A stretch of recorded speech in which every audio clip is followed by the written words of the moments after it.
राधे राधे दोस्तों, आप सभी लोग जानते हैं कि 10 जनवरी 2025 को है पुत्रदा एकादशी। पुत्रदा एकादशी बहुत ही विशेष मानी जाती है और इस बार साल की पहली एकादशी है।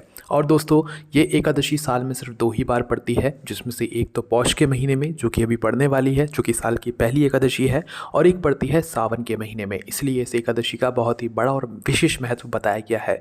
विशेष रूप से ये एकादशी संतान प्राप्ति के लिए होती है, संतानों की सुख और समृद्धि के लिए होती है और पुत्र प्राप्ति के लिए होती है। इस एकादशी के आपको कुछ नियमों के पालन जरूर करना चाहिए, विशेष रूप से उन माताओं बहनों को या उन लोगों को जो लोग पुत्रदा एकादशी के व्रत का पालन करते हैं, नियम करते हैं और व्रत का पालन करते हैं। देखिए, सबसे पहली चीज़, जो भी लोग पुत्रदा एकादशी का व्रत रखने वाले हैं उनको कुछ विशेष नियमों का पालन जरूर करना चाहिए। अगर आप लोग भी पुत्रदा एकादशी का व्रत रखने वाले हैं तो आपको ये बात ध्यान रखना है कि पुत्रदा एकादशी के एक दिन पहले, यानी कि दशमी तिथि और एकादशी तिथि और द्वादशी तिथि, इन 3 दिनों के व्रतों का नियम का आपको पालन करना पड़ता है। तभी आपको बीच का दिन, मतलब एकादशी व्रत के दिन का पूर्ण फल यहाँ पर देखने के लिए मिलता है।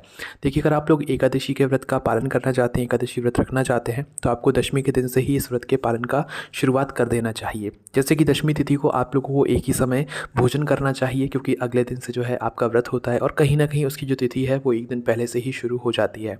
इसके बाद में आप लोगों को जो है इस दिन चावल नहीं खाने चाहिए, और आप लोगों ने देखा होगा पोहा या पोहा जो नाश्ता में होता है वो भी नहीं करना चाहिए, क्योंकि एकादशी व्रत के दिन चावल नहीं खाया जाता है। तो एक दिन पहले भी आप लोगों को चावल नहीं खाना चाहिए। इस बात का ध्यान रखना चाहिए, क्योंकि जब आप लोग एक दिन पहले चावल खा लेते हो तो आपके मुंह में तो आपके कहीं ना कहीं जो है चावल का कण रह जाता है, और फिर अगले दिन आपका व्रत होता है। तो इस वजह से आप लोगों को दशमी के दिन भी चावल का त्याग करना चाहिए, और एकादशी के दिन तो बिल्कुल खाना ही नहीं चाहिए। आपके घर के सदस्यों को भी यहाँ पर ध्यान रखना चाहिए, ठीक है। आपका तो वैसे भी व्रत रहेगा तो आपको तो यहाँ पर खाना ही नहीं है। इसके बाद में दोस्तों, आप इन 2 दिन तो चावल नहीं खा सकते, पर अपने व्रत को पूर्ण करने के लिए द्वादशी के दिन चावल आपको ज़रूर खाने चाहिए, वो भी व्रत का पारण करने के बाद।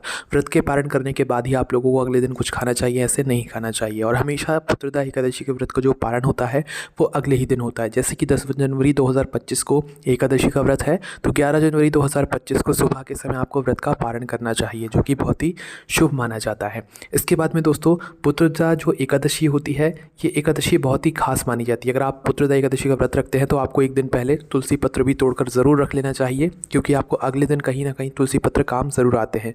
क्योंकि जो एकादशी होती है उस दिन तुलसी पत्र नहीं तोड़ी जाती है, ना तो तुलसी को छुआ जाता है, ना तुलसी को पानी डाला जाता है। इसलिए आप लोग इन बातों का ध्यान रखिएगा। ये बातें उन लोगों के लिए बहुत ज़्यादा विशेष है जो लोग एकादशी का यहाँ पर व्रत रखते हैं, पुत्रदा एकादशी का विशेष रूप से व्रत रखते हैं, तो उन लोगों को इन नियमों का पालन ज़रूर करना चाहिए।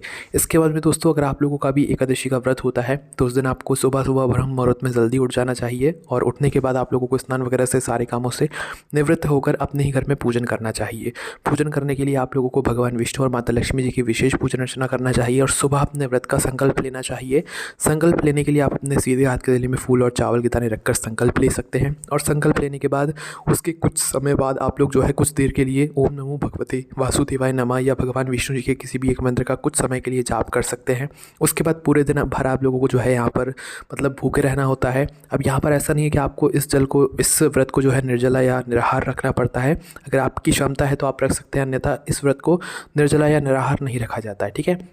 इसमें आप लोगों को क्या करना होता है कि आप लोग पानी वगैरह पी सकते हो और एक समय फलाहार कर सकते हो। फलाहार में आप लोग कोशिश किया करो कि एकादशी व्रत में क्या होता है कि साबूदाना वगैरह आप लोग खा सकते हो, क्योंकि वो सब फलाहार में आता है, पर जो साबूदाना होता है वो सब मशीनों में, केमिकल्स में, फैक्ट्रियों में बनता है। इस वजह से साबूदाना का आप लोग त्याग कर सको तो किया करो, अन्यथा हम खाने को मना नहीं कर रहे हैं, आप खा सकते हो, वो भी व्रत का ही एक हिस्सा है।